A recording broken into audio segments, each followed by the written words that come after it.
welcome back to Dice and Destinies. Hello. So, uh, for the first part, Inca will not be joining us for session tonight. They are not feeling too good. They've had a really long work week, so they will be skipping out on this session. Um, see what else. Hi, I'm Mags. I am your DM for the evening, and I also play Brooke. And next to my reactive is my co-DM. Hi, I'm Skeletor301. I am the co-DM for Mags and her character, while she is my character's DM as well, which I play Tyrus Rashad, the human bard/sorcerer. I think Gadri is still peeing, Yeah, so Gadri is BRB.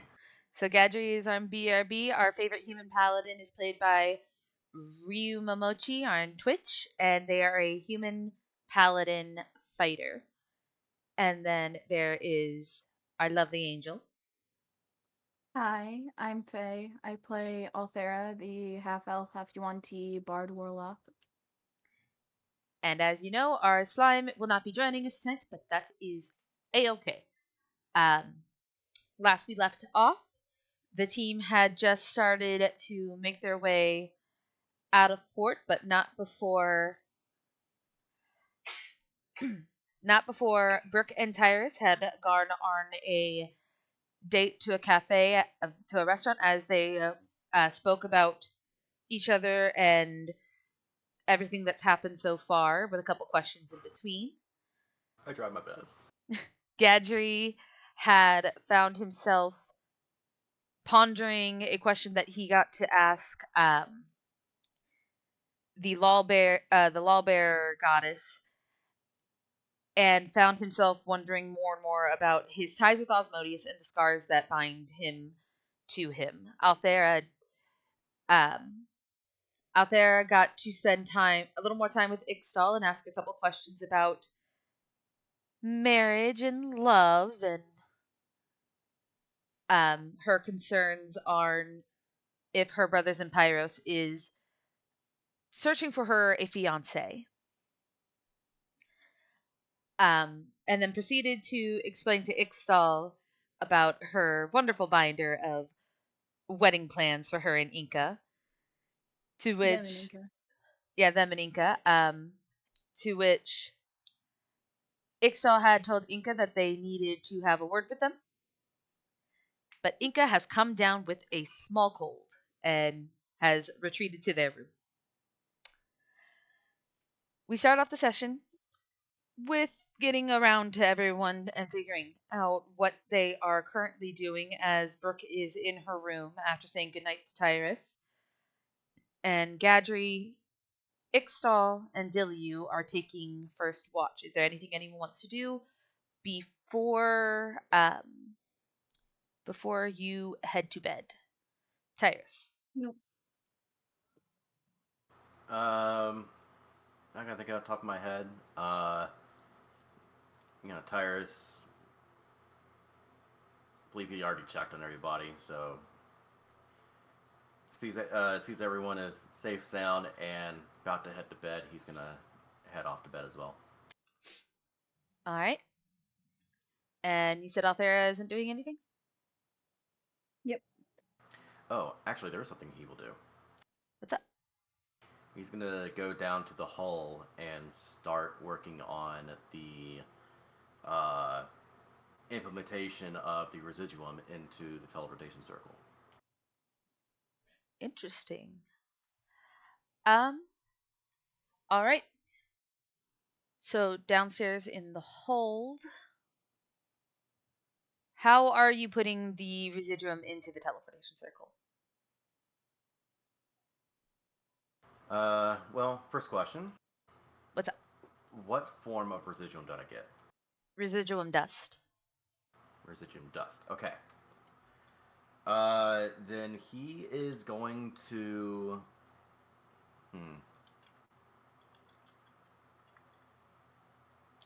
He's going to take some nearby plaster. Mm-hmm. That is, or like some tack and plaster that is usually used for mending holes in a ship and whatnot. he's gonna mix some of the residuum into it, and I'm he's back. gonna Welcome. welcome back, and he's gonna start because he kind of carved the circle into the bottom of the hold itself, like not on the actual hold, but like the floor that the hold is on. I know what you mean. Yeah, so he's gonna basically use the residuum infused tack and plaster to fill in these grooves and basically give him a base to start infusing the teleportation circle into. He's already got a bit of a head start with the infusing of this spell already. But with this, he has a good feeling that this will speed up progress significantly. All right. I'll say roll an Arcana check real quick.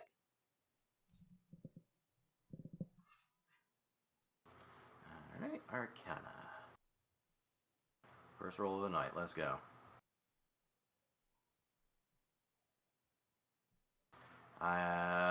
Good thing I got sorcery points left. There we go, dirty 20. That's better. I was gonna say, Tyrus, are you really gonna fuck this up? No, no. A lot has gone into getting this residual. All right, he's not gonna squander that. So, as you're mixing it together, you have a good feeling that this that putting the plaster in and stuff and the residuum being there, it's not going to essentially fuck up the residuum and the ability to be able to use it in the spell. You have a decently good feeling that this isn't going to fuck it up. Yeah, he's more focused on just trying to get it to actually work. Fate looks over to you and looks at the plaster with a Don't worry, I'll get you some trees later. They kind of sniff the plaster and look at you like, this is not food. I know it's not food. That's okay. We'll get food later. Reaches over and gives him some scratches behind the ear. All right. So while you're working on that, Gadri, Yo. is there anything that Gadri Stormhammer would like to do while he's on the crow's nest taking his first shift? I think here. He does like. There's not really a whole lot that he needs to do, but I would like him to do some singing. Okay, roll performance. And what song is Gadri singing? I say very worriedly. 99 bottles of beer on the wall. No. Okay, sorry. So. I thought I heard the old man say, "Leave her, Johnny, leave her. Tomorrow ye will get your pay, and it's time for us to leave her. Leave her, Johnny, leave her. Oh, leave her, Johnny, leave her. For the voyage is long and the winds don't blow, and it's time for us to leave her." So, as you are singing to yourself, how loudly are you singing? Loud enough. So you're not belting out, but you're not mumbling under your breath? Yeah. All right. As you are playing this, you can see Unicourse is over there chilling. And Ixtal actually happily joins you by when they hear you singing and they begin to play their own fiddle. Well, their violin. To the song that you play. Let me see. What is Ixtal rolling? 19. So it's a nice calming song as you're relaxing through the night as Dilly You is standing there wondering how they got here, and listening to your lyrics, and they can't help but think of the person that they met back at the port. You have depressed the elf even more now. I've depressed the depressed elf. Even more depressed than he already was. Althera's gonna kick your ass. So a +1 to like the 99 that he's already got. I was gonna go the Nintendo 60 full route. It's like no matter how hard you press, you're not gonna turn any harder. Yeah. No matter how much we add, it's you can't get. It's like it's adding to an already depressed pile. Y'all need to leave Dilly alone. It needs to get. It needs to just like cheer up a little bit. Like, jeez. We all try to cheer him up. It's not our fault. We do try. So, Tyrus, you make sure that everything inside of everything's put together. The plaster just needs to dry. Yep. And do you head off to bed? He is going to get Fate that treat that he promised, and he's going to go to bed. All right. Brooke is in her room contemplating everything that's happened so far and finally realizing, she has a moment to actually breathe. And sitting on the bed after Tyrus had left, she opened up a bottle of whiskey and is slowly sipping on it. As she starts thinking about the Searing Channel, the problems they're facing, and she's going to get up and go find her beacon in in her hidden vault that Ruby had placed in. Opening up the vault, she sees the staff, the gemstone eye staff, and in a moment as she's looking where she had saw the eye open briefly, she reaches out but hesitates for a moment to touch it before just taking the beacon and slowly making her way back to her room.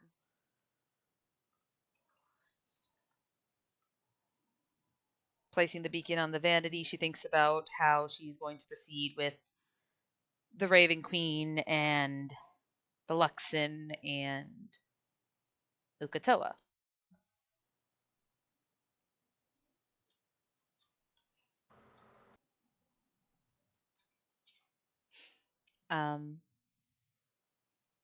She begins to rub her face a little as she,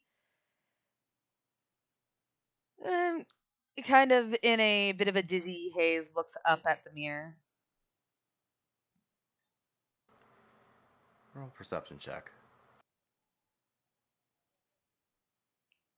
I am on Ixtal's character sheet book. Excel's not there. He can't look for you. Shh, it's fine. I think he's got better perception anyway. It's fine. 11. In your drunken haze, as you glance at yourself in a mirror, you notice movement out the corner of your eye. It takes a moment before you realize it's actually there, but you do eventually look over. And you see standing on the other side of the desk, looking directly at you in the mirror. You see the desiccated, half-eaten face remains of 3 earrings, looking directly at you.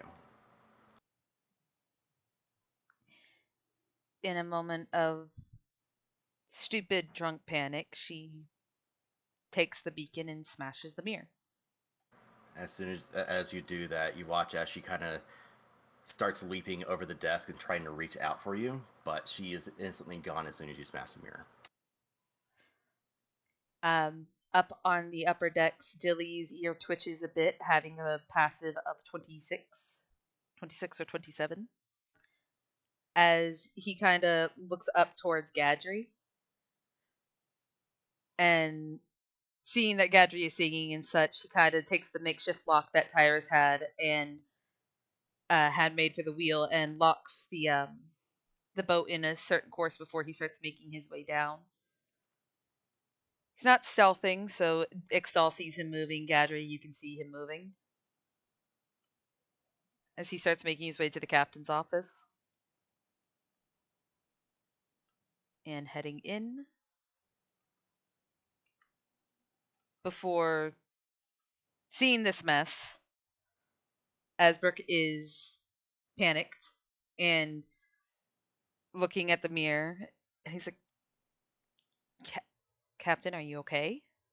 Brooke, looking over, is just, "I'm, I'm fine. I just, um, I dropped the beacon. It's fine. Um, can you get a broom for me?" And she turns to put the beacon away as Dilly, with a worried expression, nods before walking, kind of hurrying out. Gadget, you see Dilly come out of the door and kind of rush to head downstairs. Ixtal looking up at you with like a confused look.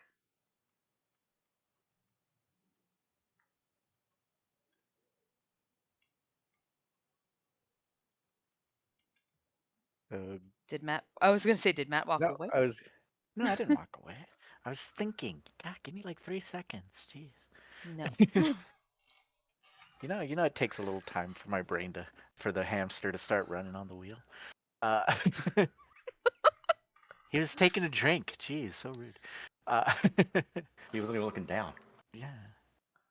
So Gadriel like notice all this stuff, and he kind of gives a everything okay type look. To Ixtal? Yeah.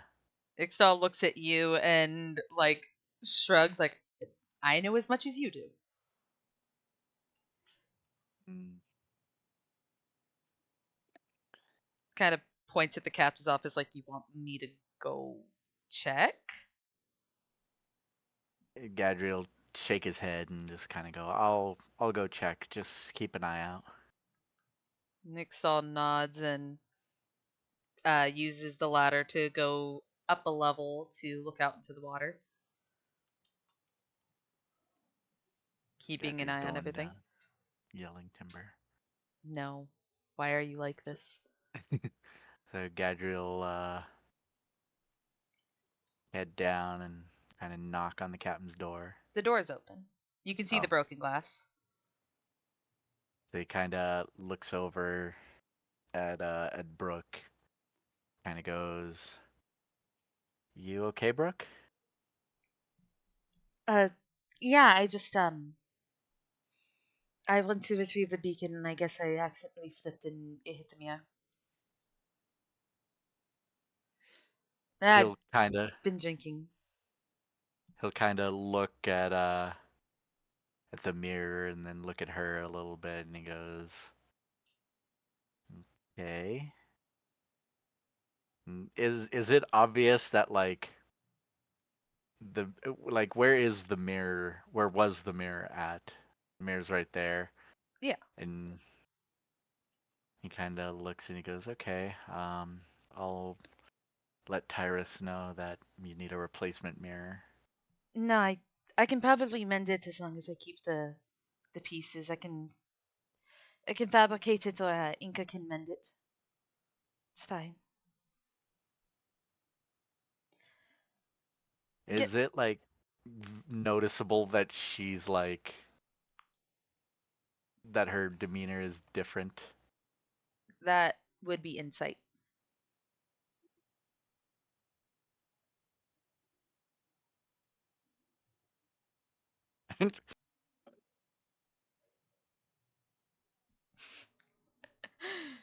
I mean, Yeah.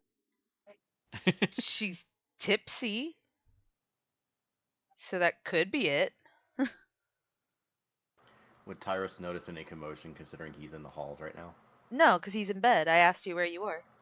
Yeah, but he went to go get a snack for Fate first. I asked you where you were. You said you went to the kitchen and you started heading to bed. This is about an hour afterwards. Brooke had been up Oh, reading. okay then. Yeah. Yeah. She kind of nods a little bit and he goes, "Okay, just make sure you get some water in you, Captain." Oh, trust me, I have plenty of water in me. He chuckles a bit and he goes, "You know what I mean. Dehydration and all that." Hey, Gadri, you don't believe that people can come back from the dead, like, by themselves, right? He shakes his head a bit and he goes, "No, if that were true, I'd try and get all my old friends back." But that would mean that they would actually need your help to come back, not they come back without help, wouldn't it? Yeah, they would require, a cleric or paladin to use revivify or true resurrection. No, I don't mean, like, back to life, back up and walking around like us, but, like, their corpse can't move after they're gone. He shakes his head a bit and he goes, "No, I mean, there's necromancy, but I don't have any ideas about that, so." Brooke nods a bit as she thinks and goes, I told Tyrus about this earlier, but you're 100% sure we killed the Yangs, right? If we didn't, then her sinking to the bottom of the ocean probably did. Yeah. Uh, this has to be I think it's just a trick of the night hags. Brooke, quick question. Hmm. When you went to retrieve the beacon, did you close the safe? Of course. Okay, That thing then. needs to stay locked up tight. I asked as a Gadri's passive, he probably could see in there if he didn't. I don't know if she moved the picture back over it, but she told him she went to retrieve the beacon. Um, Brooke kind of looks to Gadri and goes, sorry if I disturbed your watch. You can go back to it. I just, I don't know. The dream freaked me out. I think I'm seeing things now. He nods a little bit and he goes, "No worries, no worries, Captain. I like to check on you, you know that. Yeah. Mm, you're always welcome to come up to the crow's nest to chat and hang out if you feel like you can't sleep." I'm going to have to sleep. I am on next watch. He laughs a bit and he goes, "I know, Captain. That's why it's called an open offer." An open offer, but not one I will take. Thank you, though. After all, as soon as I wake up, responsibilities are back on. He nods a little bit and closes the door. "Have a good night, Captain." Good night, Gadri. Make sure you wake me up for my turn. Aye, aye, Captain.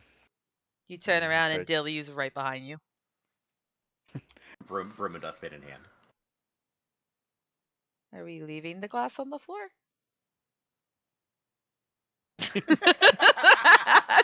Open the door. Dilly slowly walks in, just like he starts. Children. He's like, God, these kids. 50 years of being alive, and you think that the generations would get smarter. My God. He starts sweeping up the glass and he looks towards Brooke and goes, She is dead, right? 100%? Brooke nods. Yeah, I'm sure of it. Gadri smashed her head in, and then we shot her with a ballista. There's no way someone can survive that. And Dilly's ears kind of twitches a bit before he sweeps up the glass and places the dustpan with the glass on her vanity. If you say so, but um, we'll we'll keep an extra eye out.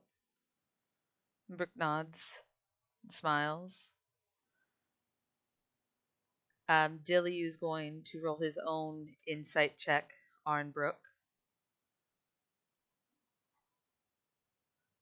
because the captain's acting a little funny. Because no one's told Dilly or Ixtal about the night hag thing. Just out of nowhere, conversation about three earrings is being had. Eh, you did worse than Gadri. How?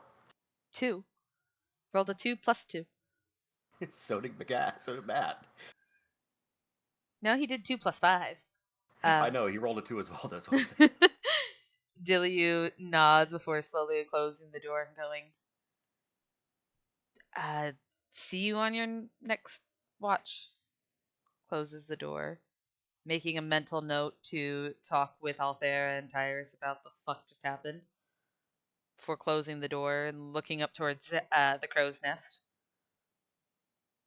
Kind of like makes his way up to ask Gadri a question of, hey, she okay? Gadri kind of nods a little bit and he goes, I think the night hags might have affected her a little bit. She seems to be having a few visions. Could also be the alcohol too, so. Do you see Dilly kind of like nod for a moment and go, I'm kind of glad that I'm off that stuff. He chuckles a little bit and he goes, yeah. But she should be fine, just keep an ear out. Aye, I always do. Sometimes I really wish I didn't. As he thinks about Inca and Ixal. As he goes back down and gets back to his post, Ixtal looking up towards Gadri, like with a raised eyebrow. Like, why does Dilly look nauseous? He looks back and just kind of goes, mm.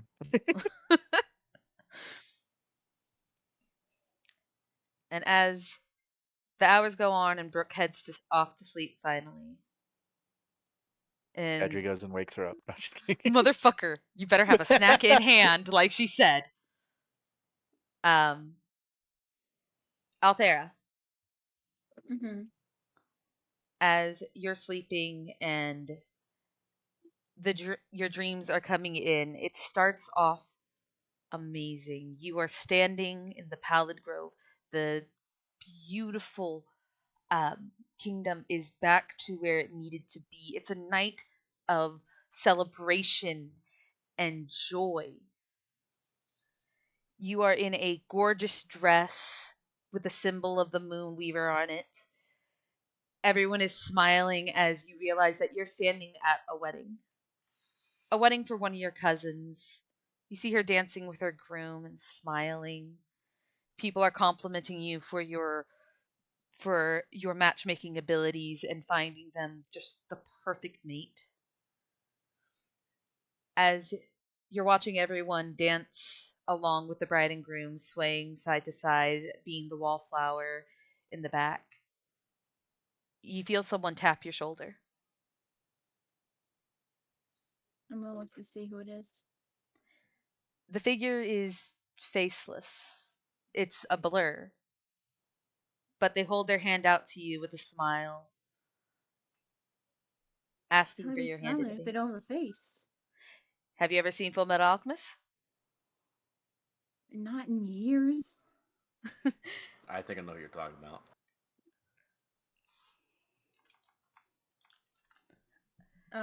But yeah, she'll politely take their hand and smile. Like this, but and do a not as little creepy. curtsy. Oh. So they take your hand and they lead you out to the dance floor and they start dancing with you. The song is beautiful. You pick just the right one. As they spin and you make a turn, you blink and it's Tyrus. You turn again, you blink and it's Gadri. And then Brooke. And then Dilliu. And then it switches to an unfamiliar face. As they look at you, their pale skin, dark hair, and deep. You're not sure if it's green or blue. The colors seem to shift as they smile down at you and they say, What a lovely dance it is. What a lovely wedding. Beautiful for celebration. It is. I hope you're enjoying the festivities. The festivities are marvelous, absolutely marvelous. Almost as marvelous as your smile, my dear. Yeah, her ears are gonna go red. She's not used to being complimented. Even now, even after traveling with everyone and people calling her pretty, she's like, "Oh, that's quite bold of you to say."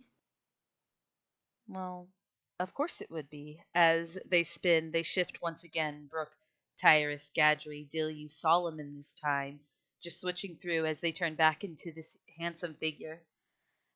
As he smiles and says, "Are you excited for your wedding?" My wedding, well, eventually, yes. I suppose I'm pretty excited. I've been planning it since I was a little girl, like anyone would. It is quite sad how your brother deems you so unlovable he must find you he must find you someone to marry himself. And you get a little mad that this person smack talking her brother. She's like, it's not. He doesn't find me unlovable. He's seen my track record and wants to make sure I'm well taken care of. But is that really what he feels? Out there, you start to hear whispers around you, whispers of familiar voices, your cousins, the town folk, whispering this small little passive aggressive comments they would always do about your looks, your hair, your eyes, your figure, everything. Or, my dear, does he simply not see you capable of finding someone? Does anyone see you capable of finding someone? After all, your family, your kingdom is so cruel. They they don't know any better. They'll learn. They'll get more empathetic. They'll grow more loving.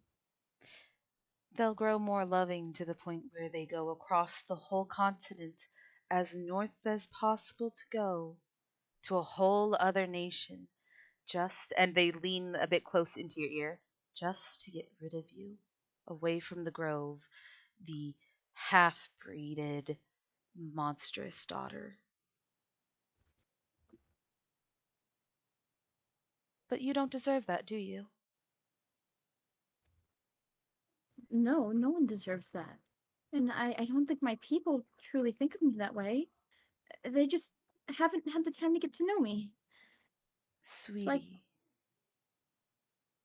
you have 20, what, 21, 22 years of knowing your people, they say as they spin you, and you see the faces of your cousins as kids growing up and watching you, and you walking over with sweets or things that you would bake them to and smile, and they would look at you and they'd give you that same pitiful we pity you smile as they take it and completely walk away. And as he says, "Dear, why do you bake? Why do you give gifts? Is it that you truly care about giving people affection, or do you wish for them to give you affection?"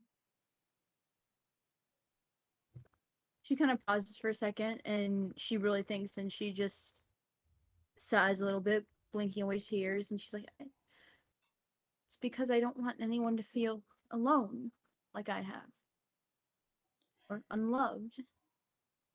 Dear, you have been alone and unloved by your people for so long, so much so that it feels as if your brother is starting to fall into those roots. Darling, don't you want to have a place where they are all accepting of you? Where they care about you and see you as the true princess of their home? Yes. I can help you with that. This current state of the Pallid Grove, It's so cold and tiring. Your brother, as he tries his hardest to try and fix their minds, he's still stuck in the old ways. This isn't the home you deserve. This isn't the home you need. I can give you a home and people that love you. And he waves his hand, and you are in a beautiful wedding dress, the wedding dress of your dreams. There is lights everywhere. Your brother is standing there smiling, watching you as your father is weeping tears of joy as you are at your own wedding, dancing with your groom, looking up at him as he says, I can make you start anew this whole place, new and shiny and accepting. Don't you want that? More than anything.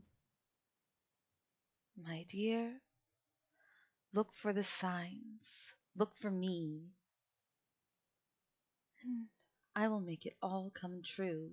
They say as they spin you out slowly, and before letting go of your hand, give it a light kiss. Something being, you can feel as they let go, something else being placed in your hand.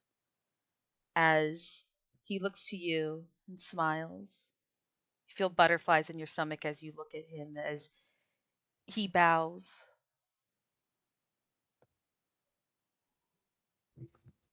I don't even know your name. Where to look for you? Of course you do, my dear. He'll come find you and we'll see each other soon. And that is when you wake up.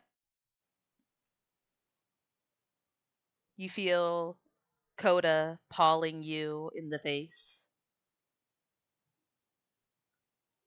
She's gonna kind of chuckle and scratch underneath Coda's chin. She's like, "Yes, yes. Good morning, Coda. How'd you sleep?" Coda does like a little who before he nuzzles your face and then looks down towards your other hand, which is holding something. He's gonna look at it. Remember that picture I sent you a while back? The necklace that was around her neck? Uh-huh. That symbol is in your hand. Do I recognize it? Roll religion. With advantage. Okay. Okay, good.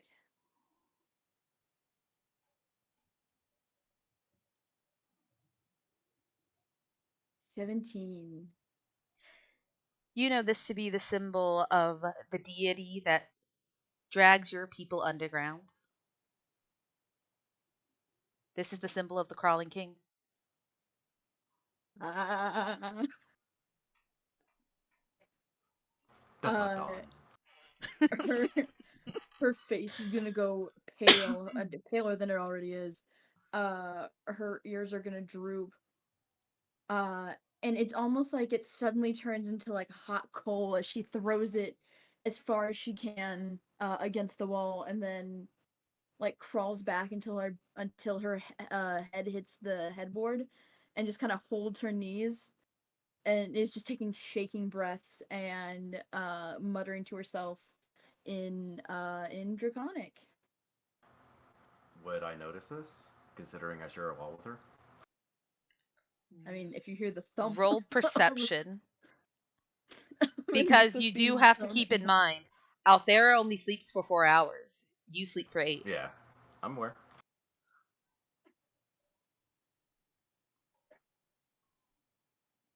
18. 18.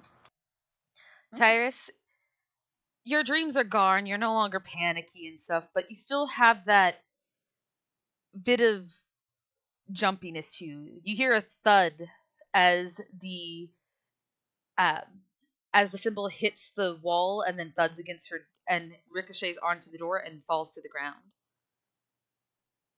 And Fate's ears perk up and they sit up a bit, like looking over in the direction. Tyrus is going to get up after hearing the thumps, because what he said last night, if she needed him, just give a knock, And so he's taking that as that symbol. So man, that's a weird way to knock, but okay. He didn't say how to. So he comes over and he gives a knock on the door. Althera?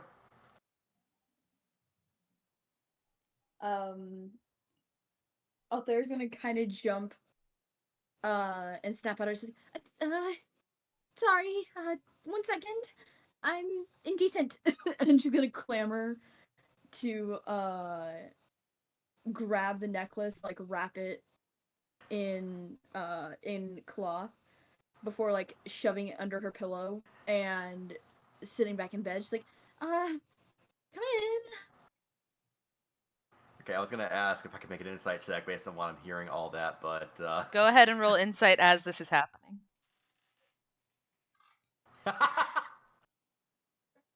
Why is it tonight of all nights I Damn. roll well?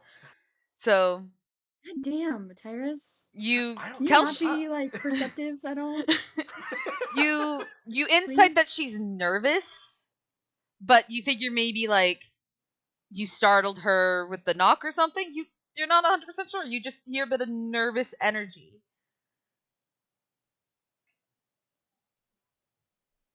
Tyrus kind of glances to her, sees how she's kind of like nervously bundled up in the bed.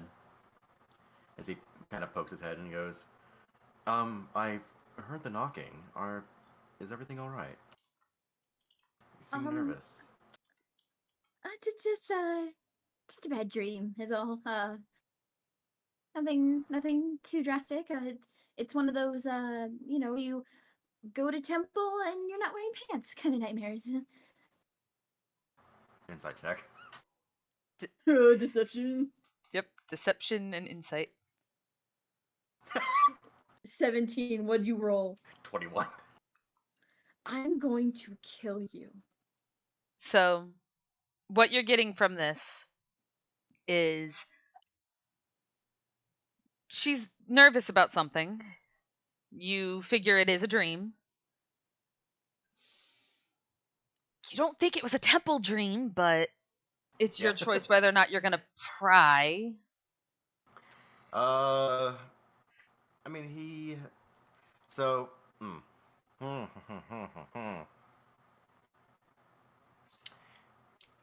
he's gonna be, he gives her a soft look. Almost, not pitying, but more like a look of understanding. As he kind of takes a step in to her room and,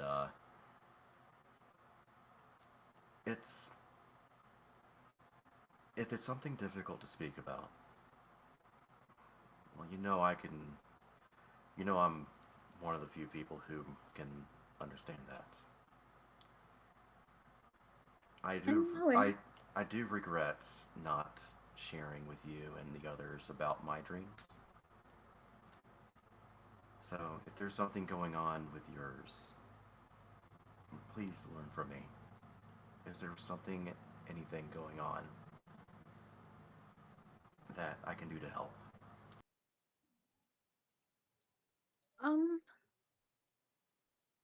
And tears start welling up in her eyes. She's like remembering the dream, and she's like, "Could you be honest with me? Always. Do you see evil in me, malice?" I've never seen you do a malicious thing since I've met you. You've been nothing but kind and compassionate to not just myself, but others around us. But do you think I have the capability to do something irreversible and awful and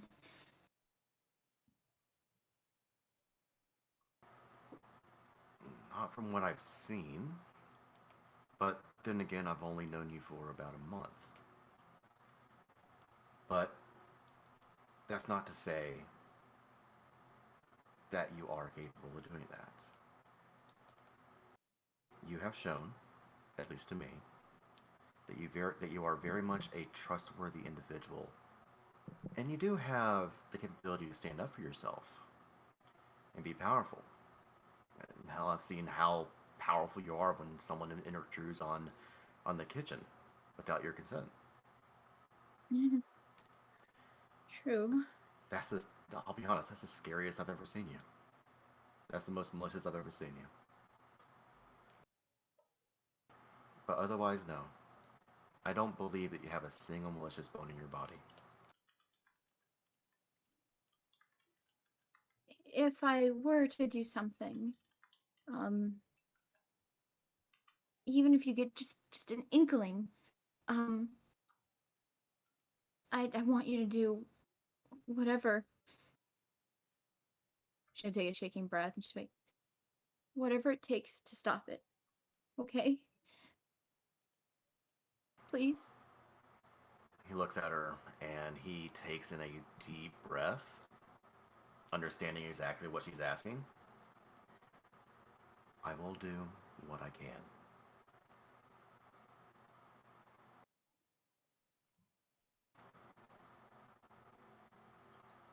Thank you.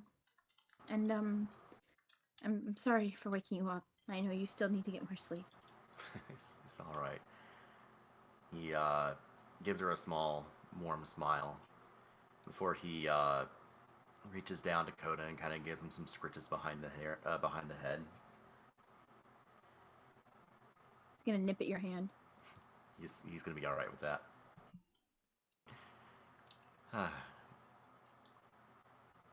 Rest well, and you know where I am if you need me. And please, do not hesitate.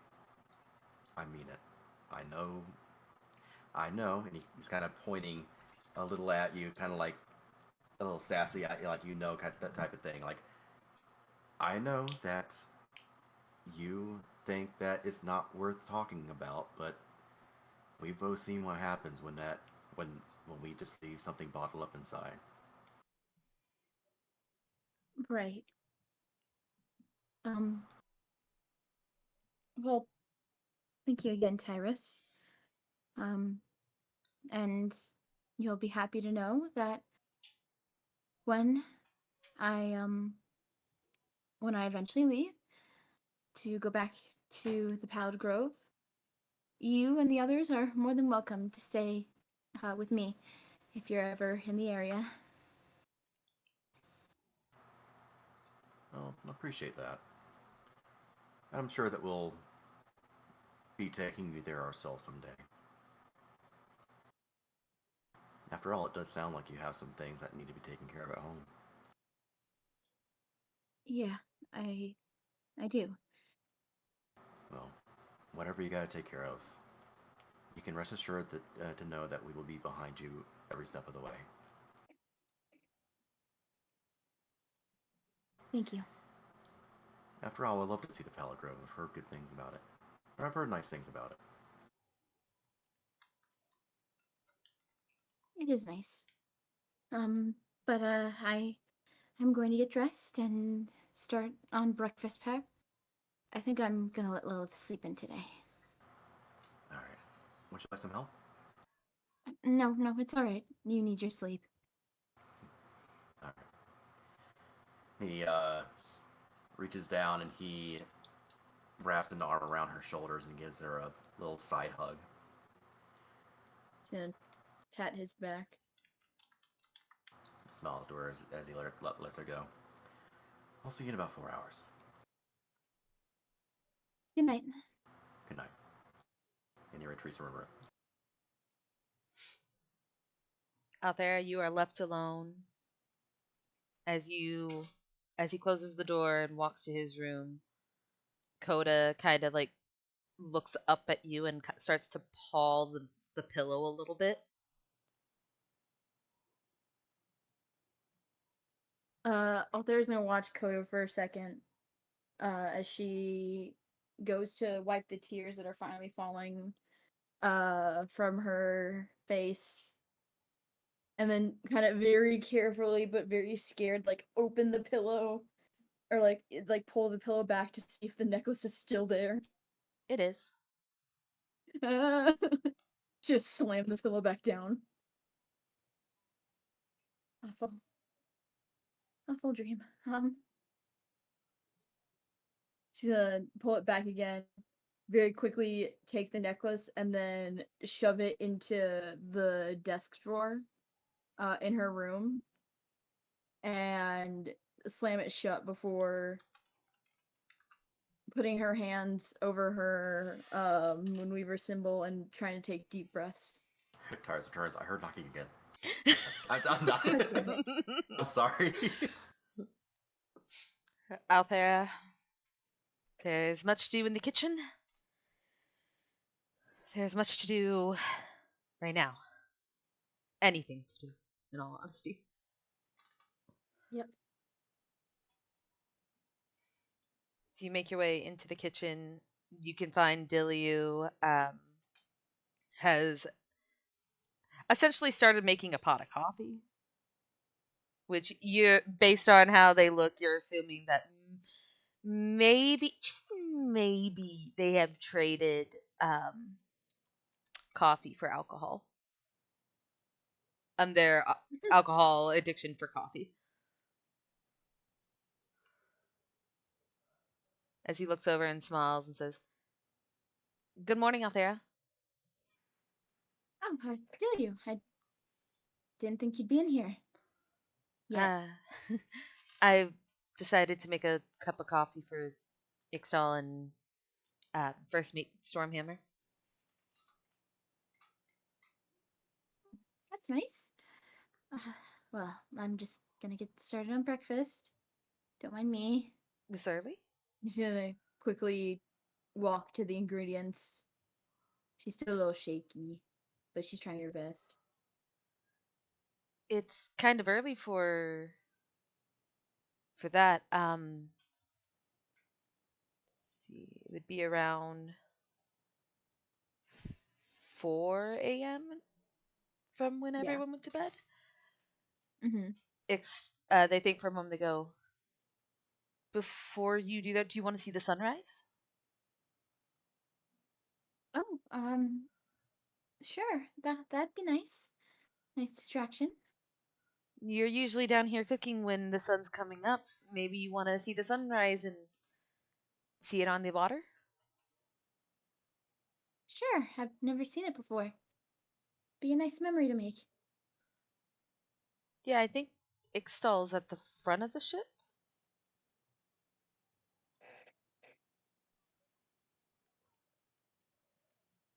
As you both start making your way, Dilyu holding uh, a tray of coffee. Did you sleep well? For the most part. How about you? I haven't slept yet. Oh, right.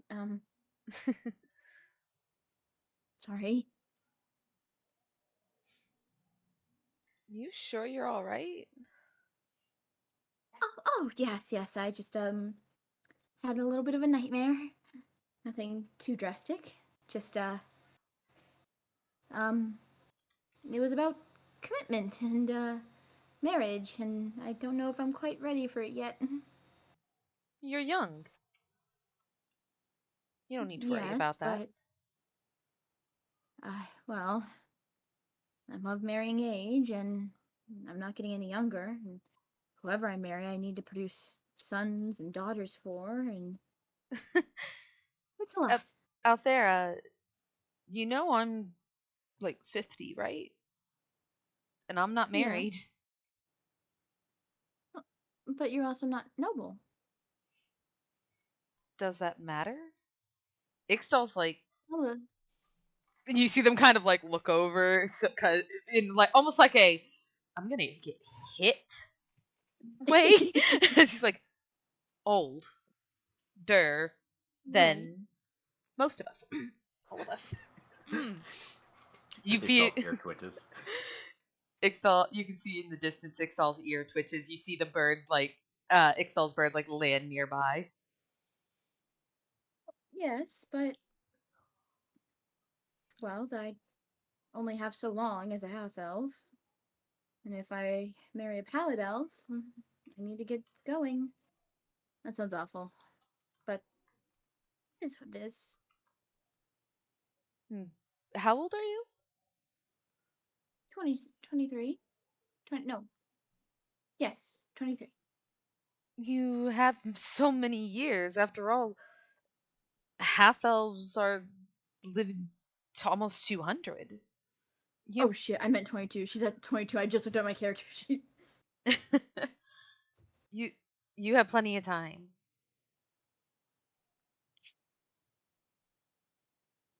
Well, sure, to have babies, but only so long to be on the marriage mark before you're seen as last month's edition, or last season's edition. He You know how it smile. is. He smiles at her. Hmm. So you're saying that you, the Pallid Grove's most famous matchmaker, can't find love for even those of an old soul? Does love Oh, I have can an find love for expiration any. date? Oh, no, I found love for many older suitors. And Then trust me, I mean old. you feel Dilly's hand get placed on your head as he smiles and says, love has no expiration date. Remember that. You shouldn't put one on yourself either. Putting an expiration date on your heart will only lead you to bad decisions down the road. You deserve to find true love. Okay? Uh, sure. Thank you. He smiles and holds a cup of coffee out to you, and you can feel like you can see him almost nervously sweating as he says, "Can you take this to Ixtal before he kills me?" You can see the bird just staring at Dilliu in the back. She's gonna chuckle and nod, and she takes the cup of coffee and starts walking over to Ixtal. And then it dawns on her the nightmare she had, and her hand starts shaking a little bit again. Dilliu makes his way up the crow's nest. Gadri, you see Dilliu come up and uh first mate Stormhammer. Yes? I made some coffee. He gives a light nod. Thank you. 4 more hours. He chuckles a little bit and goes, yeah, 4 more hours. Hopefully, afterwards you can get some good rest. He kind of gives a chuckle and goes, you know what they say about rest and wicked. Well, then you will get plenty of it. And he just starts making his way down like, you are a teddy bear, my guy. He's like Winnie the Pooh looking motherfucker. As he takes his position back, sipping on his own cup of coffee. Out there, you start making your way up. You know Gadri's in the crow's nest. Gadri, you see out there walking. Unicorse looks to out there and nods a good morning. Drinking his breakfast rum. Good Exactly. morning. You can see Cat by Unicorse licking their paw, giving you the grumpy cat face. Altair is gonna keep walking to bring the coffee to Ixtal. You can find Ixtal leaning on the rails, watching the ocean.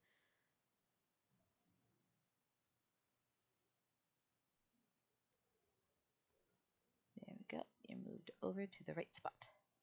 As they look towards you and smile. Good morning, darling. Good morning. Did you sleep well? Well enough. Should I hand him the coffee, or hand them the coffee? They smile as they take the cup. Thank you. How did Deleu's reading go? Um, better. I think he's found a good one. Whoever this girl he met at port was. And it's only. What, the Moonweaver? Yes. Only the Moonweaver knows if they'll ever actually meet again. Exactly. Star-crossed love.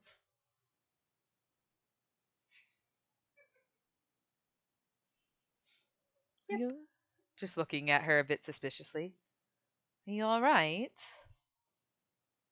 I just had a dream about marriage, so I'm a little Hmm. shaken. The skin.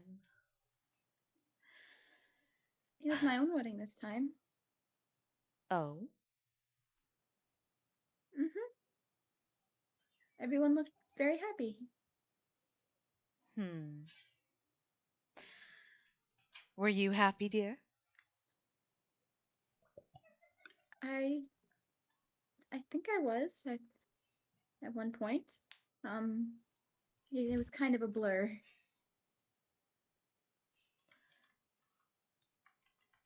Hmm. Did you see your betrothed? Did you see the what? Betrothed.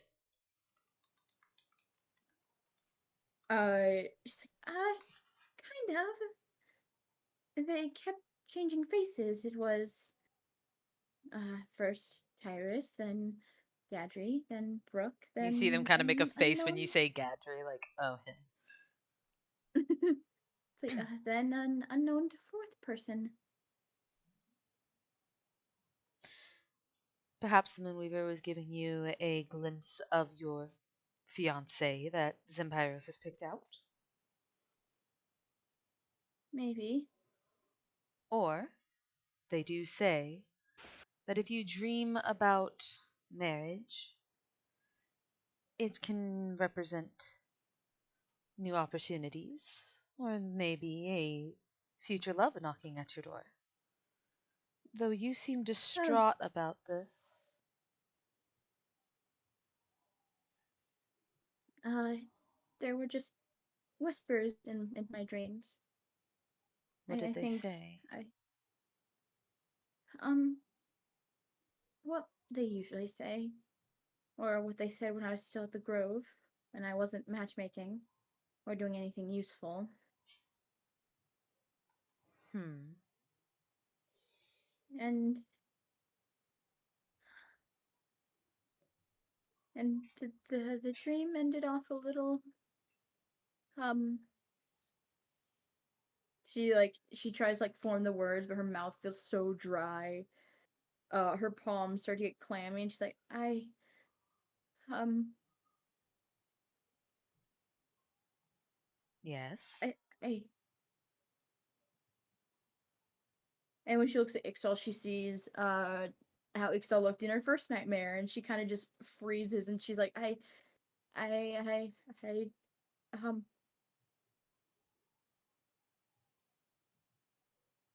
Stahl places a hand on her shoulder. Dear, you don't think you're able to talk about it right now. You don't have to. I will not pry, but I will worry. don't worry, I'm sure it's it's just something to spook me, to put me back on the right path of the Moonweaver. Deity dreams can be quite bothersome, I suppose. I once had a dream that I was falling from the sky. Burning feathers were all around me, and I figured it's what made me connected with my goddess was experiencing her fall.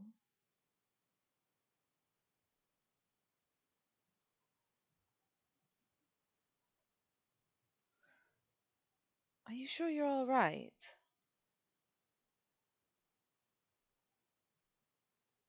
She kind of has a 1,000 yard stare for a second as she just kind of shuts down for a second, and like barely audibly, she just kind of mutters, "He promised me everything I ever wanted."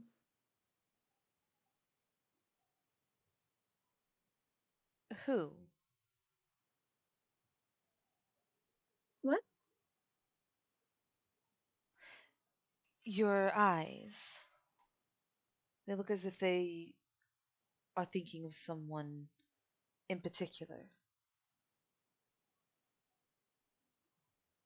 Um,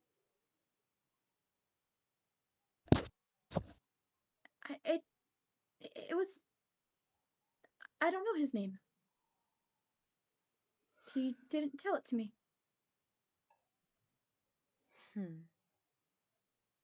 You see them kind of think for a moment. You can tell that they're obviously concerned about what you're not telling them, but you are obviously shaken up and they don't want to force you to just spill your guts out. So they take a moment before offering a smile and going, "Oh, and you were teasing sweet Dilly about not getting a name?"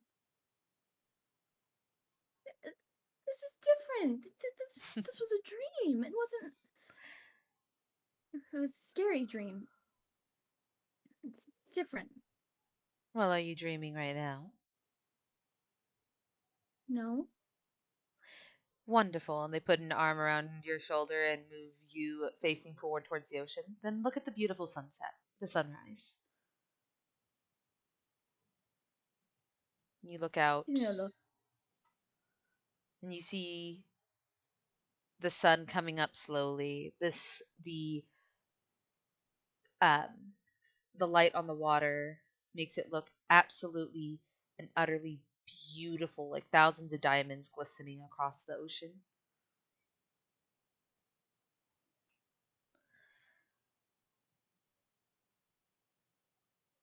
You love the moon, Weaver, do you not? yes. Trust that though the burning ball of fire is coming up, and the beauty that the light shows you is absolutely breathtaking. The moon will always appear in the sky in only a few hours. It's always there for you. All right? All right. Um, I feel a bit better, a bit more like I have my head on my shoulders. Uh, maybe when I meet this person, I can use him to help our people. Hmm. Do some good for once. Dear, you do good just by smiling. All right? You say so, but I mean for our kingdom. Good for our kingdom. Dear, a smile goes a long way. A kingdom that does not see their royalty smile will lose heart. Your smile brings warmth, whether they see it or not. Does your brother smile often to his people?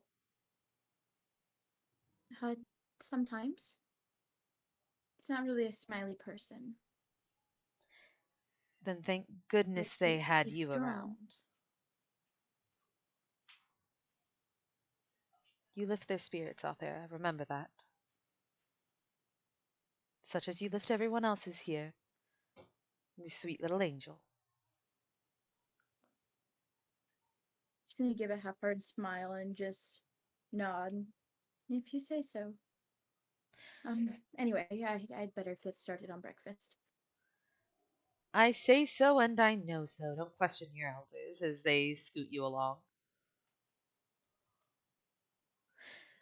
Oh, also, if do let Dilly know if he mentions how vintage I am. I will end up cutting his hair off. They start Oh, sipping on the coffee. Dad, his hair is nice. We'll see how vintage he looks with a haircut. He says. They say sipping on their coffee, looking out into the ocean.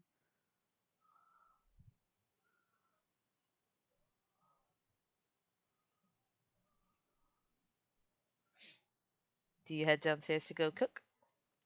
Yeah. All right. Within the time that you are cooking, you decide to make quite a meal. You don't wake Lilith up, and she doesn't seem to get up herself.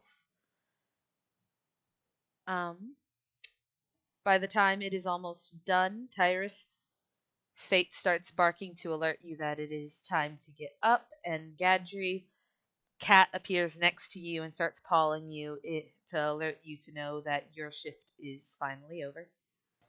Tyrus reaches over and turns off his alarm clock by petting it. Gadri pushes Cat off of the crow's nest. Hey, he can fly. It's fine. As you push Cat off the crow's nest, and you hear the as they, start tumbling down. You do see that they have given you a small cut on your non-armored unprotected hand. A non-armored, unprotected hand. Okay. Yep. the side with the scars. Nope, not the side with the scars, just his normal. Aw. It's gonna leave a whole new scar on his normal hand. I was about to say, get Cat that in your has nose. marked you. I've been marked. You did not want to be marked by a cat, no. So Gadri will make his way down, making sure to stop at the kitchen before he goes to wake up Brooke. Well, before he does, Tyrus also makes his way to the kitchen. So He's getting Gadri, an inch closer. as you're walking down and you stop in the hallway, you see Tyrus. You're just walking out, and you both look across the way and you see each other. And it's love at first sight. You rush into each other's arms and start making out. Start Natural one, stabbing you each gen- other. Natural No. one, you start gently caressing one another. You look at each other. What is this? You look at each other, and Gadri just mumbles, "What is love?" as Tyrus replies, "Baby, don't hurt me." Don't hurt me no more. Yeah, Tyrus is heading to the kitchen, or Tyrus is heading to the kitchen, gives a knock at the door.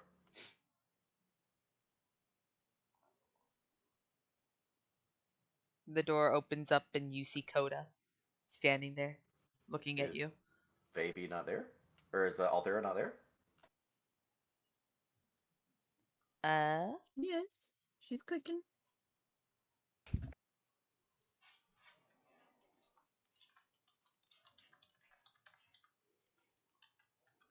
Okay. Coda moves aside to allow you in. Like, her hands are full. Oh, gotcha. He gives a knock at the door, kind of peers in, sees that he's welcomed in by Coda, and he kind of steps in, smiles to her, and goes, "Good morning. How are you this fine morning?" Better, I think. That's good to hear. Well, is there anything I could do to help? I've had a little urge to kind of get in a bit of cooking again.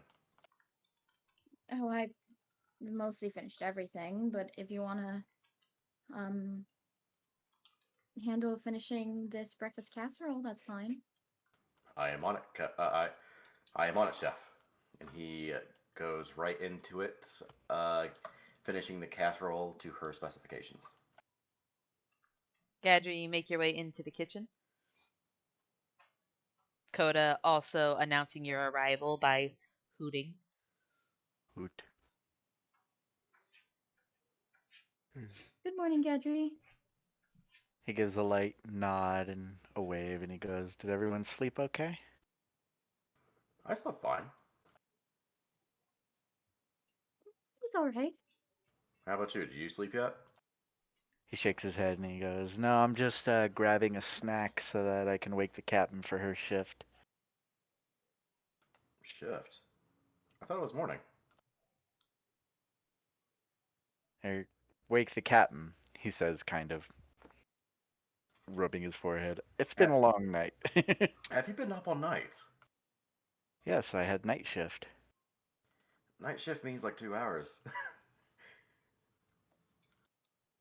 And kind of shrugs a little bit and he goes, "I've just been up in the crow's nest watching." Just kind of gives a side glance to Althera and looks to Gadri. Is everything all right? You've been acting strange as of late. Just been thinking. Lots of thinking. That's kind of dangerous. Thinking about what? How things are going, what things might be coming up soon. Worrying, stressing, the usual. Well, you know what? There's a there was a guy that I met in the in Marquette who gave me some wise advice on worrying and stressing. You know what he said? Hmm. No use worrying and stressing about things you can't help. Only worry about the things you can. Gadget kind of thinks a little bit and he goes, okay, so that's one thing off the list then. No.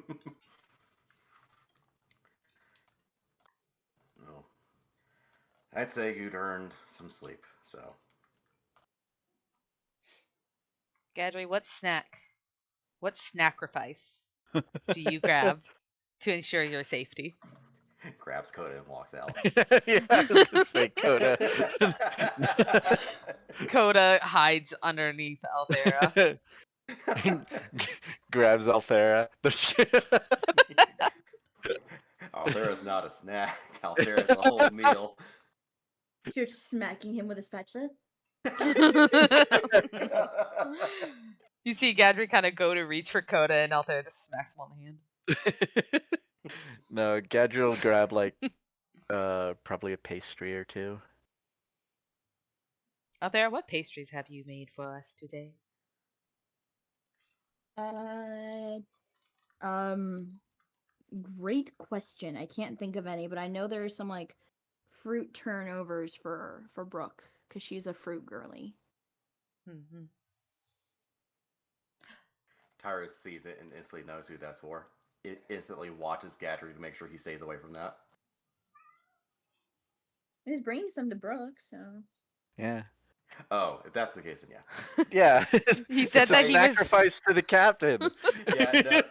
No, like Tyrus over here, like he grabs anything and eats anything. This is Brooks, not for him. So you grab your pastries and you start making your way upstairs. Yep, Gadri grabs his sacrifice, starts making his way to the captain's quarters. Distressing hooting sounds are made. No. Slowly retreating away. So you head upstairs and you make your way into the captain's office. Ooh, those look nice. Yeah, I feel like that's something out there I would totally make. That looks amazing. yeah, probably. All right. Good luck, Gadri, in waking up the captain.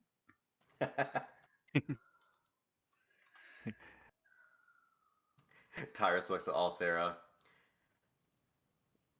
How much you want to bet that when he goes to wake her up, she throws something at him? I don't think she will. I think she'll be too tired. Hmm. At the very least, yell at him. Mm-hmm. Gadri? So Gadriel knock at the door. As you wait, you hear shuffling before Macaron opens the door. He kind of chuckles a little bit and he goes, "Morning." And gives Macaron a pat on the head. Macaron yawns before moving over for Gadri to walk in. He slowly makes his way towards the captain's bed, You- staying just a little bit away from it. You see the dome is actually up, but you know that you're able to pass through it. So he makes his way over and goes, "Captain, it's time to wake up." See, like, she's fully underneath the blanket cocooned and she's just like rolls. Her back facing you, just like. He laughs a little bit and goes, "Come on, Brooke. It's time to wake up." And kind of like reaches over and gives her a little shaky shake. See her sit up, her hair kind of like waving around as she rubs her face and looks up at him. Does it have to be morning? And if it didn't, I wouldn't be here, he said, offering her the food. Ah, you remembered to bring a treat. You don't die this morning. He chuckles a little bit and he goes, "Yeah, I figured dying would be a bad thing." I don't know. Some say it is a good relief. But as someone who has, I don't recommend it. And she takes the plate from your hand. How did the watch go? Uneventful. Hmm. Just stayed up in the crow's nest, sang a little bit. What did you sing? Just an old sea shanty that I heard once.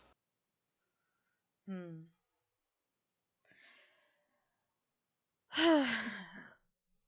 Raven Queen, help. Flux and help. Whatever the fuck deities out there, help. Wake me the fuck up this morning. Is there a He deity to coffee? kind of laughs a little bit and he goes, "No, but I wouldn't recommend just calling out for anybody to help." You would know. Yeah. He kind of holds out his hand a little bit to help her out of bed. And she takes it and stands up before stretching a bit and looking and go, You should definitely head off to sleep. He nods and he goes, "Yeah, I think that'd probably be a good idea." Uh, Tyrus and Althera are in the kitchen. Sorry about last night. Kind of tilts his head a little bit and he goes, "It's already been forgotten." Uh, your brain doesn't hold much in it, does it? Only the important things. Well, see if I can get someone to help fix this mirror today. He nods and starts to walk out of the room and gives a smile and says, "I'll see you guys. See you guys later." Hmm. Have a good sleep, Gadri. He kind of turns a little bit and he goes, "I'll be dreaming of you, Captain," in a very playful, dramatic voice. Oh, another one of those dreams you were talking about when you woke up with me on top of you? He says absolutely nothing as he leaves. We're gonna have stormy seas all day Ew. today. Brooke just freaking looks at Macaron as she looks at the pastry and just goes, Ah, I wish it was nighttime already. But nonetheless, Macaron, let's start up the day. She pops a pastry in her mouth and starts walking, gets changed and starts walking out, Macaron following her.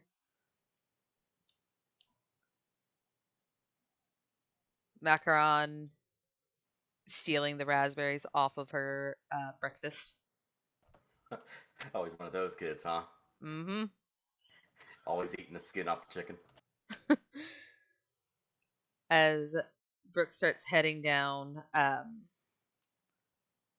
to meet everyone in the kitchen.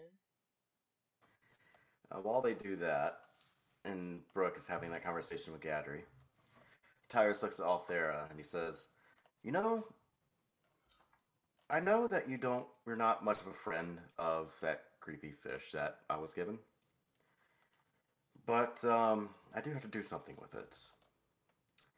I was thinking about turning it into jerky, and I'm gonna need a Okay. place. I'm gonna need a place to do that. So, on this trip to the Shearing Channel, would you be all right if I did that in here. I promise I will clean up. That works for me. Smiles to her, nods. Thank you. And I'll be sure to try to do it when you're not in here because I know that thing creeps you out.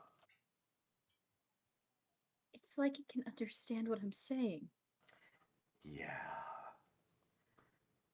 Thankfully, thankfully when Fate does that, it's not as creepy. Looks over to his side where Fate is happily wagging her tail, and he kind of flicks her a little bit of a small morsel of bacon, and she dumps it out at the air. Wow, you really had a hard Well, time with that one. of course it's not creepy when Fate does it because, well, to be honest, Fate doesn't really have much thought behind her eyes. No, but you know, sometimes those that are those that think simply tend to see things in a much more enjoyable light. True. Ignorance is bliss and whatnot. Terrace, as you say this, macaron pops up. Oh, speaking of which, holds up a small piece of bacon for Macaron to nom onto. They look at it. They don't take it. They just keep staring at you with their blank expression. See, there's red Look, around their mouth. I see that the captain got the pastry. Looks like he has just Althea, without looking up, engorged. Althea, without looking up from her pan that she's cooking in, she holds up a raspberry for Macron. Macaron flies over slowly, looks at your hand, takes it really quickly, and then flies a bit away and starts numbing on it. As Brooke walks in. Good morning. Morning. Morning, Captain. Well, breakfast smells delicious. Ah, yes. Althera did quite a good job this morning, as per usual. I hope everyone got plenty of sleep because I got out of training today.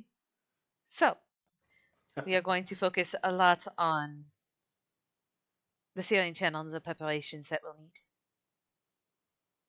Makes sense. That was one of the things I was just talking with Althera about.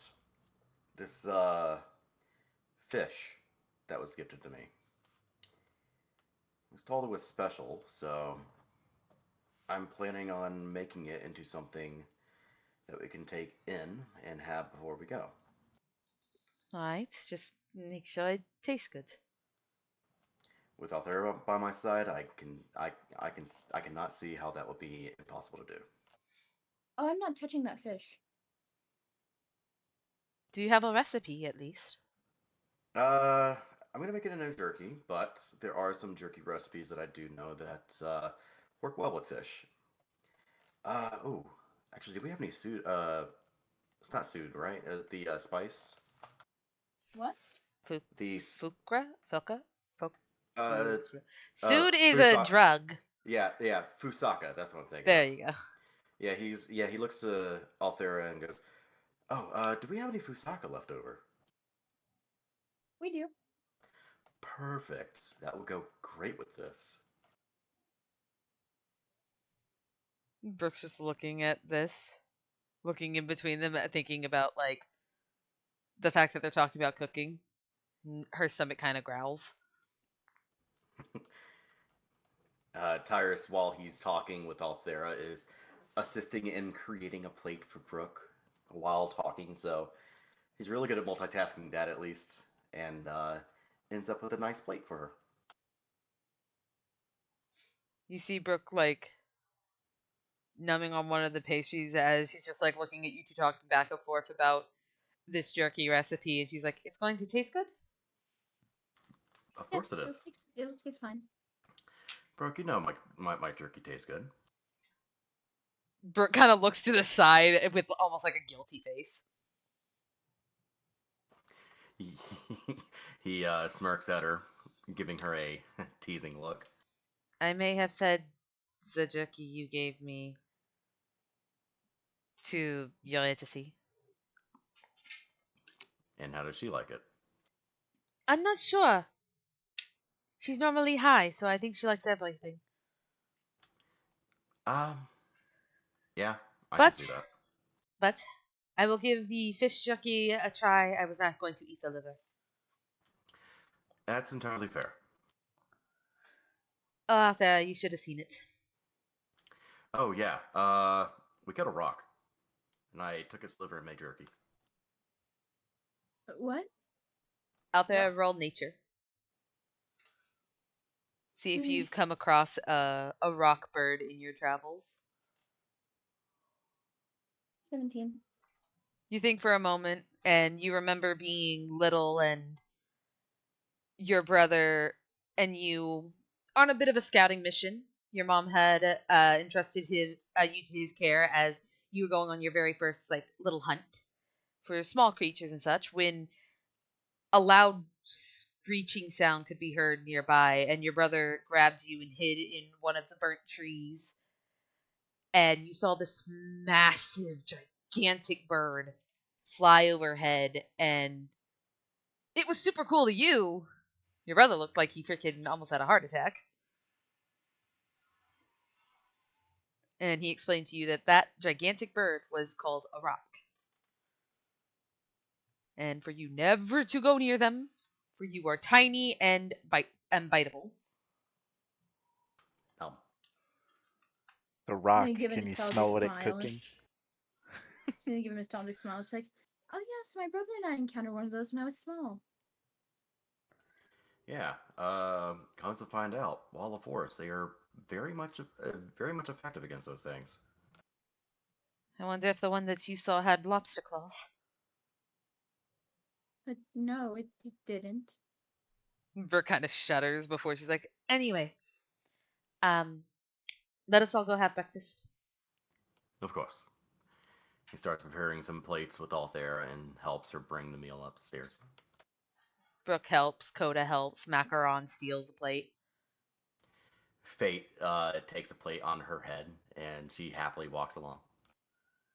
Everyone goes upstairs. Dilyu and Ixtal stays awake long enough to eat their breakfast.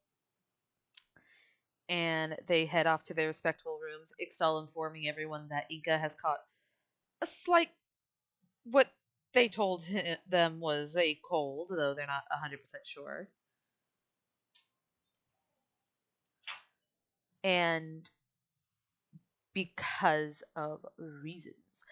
I think we're going to end the session a little early tonight, if that's okay with everyone. Mm-hmm. Yeah. Works for me. Yeah, I'm fine with that. Yeah. Also, fun fact: if a character is actually sick, Tyrus can cure that with lesser restoration. I just thought of that. Yeah. Good luck telling the cleric. Have you ever tried telling a nurse that they need to rest? Well, no, it's not rest. It's just like casting a lesser restoration. It cures diseases. Anyway. Alright, I'm gonna say goodnight right now. I gotta leave quickly. Thank you for watching, everyone. Good night. Have a good Good night. night. Wow. All right. Who are we rating? I was taking a look at that. We got Captain Robert. We have Captain Robert. I don't think we're gonna do a raid tonight. It was a rather short stream. I think we're good for the night. But I will say, thank you everyone for watching. I hope you all had fun. Check back in Wednesday for what we believe to be, though, stand by just in case lives do get busy. For our Vampire the Masquerade run by Q Cosplay of New Orleans by Night for this Wednesday. And keep your eye out for Friday, for we should be having our Pathfinder game ran by Sid. Everyone, Aha. Tyrus, Gadri, Have a good one. Bye. hope Stay you all safe, everyone. do all the crimes. All the crimes. Be gay, do crimes. Be gay, do Tell crimes. tell all the puns. Make everyone cringe, and especially Mags. Get punished. happy Cinco de Mayo. Happy Cinco de Mayo. May the 4th be with you. It's the 5th. This is the May. I'm going to fucking kill you. Good night, everyone.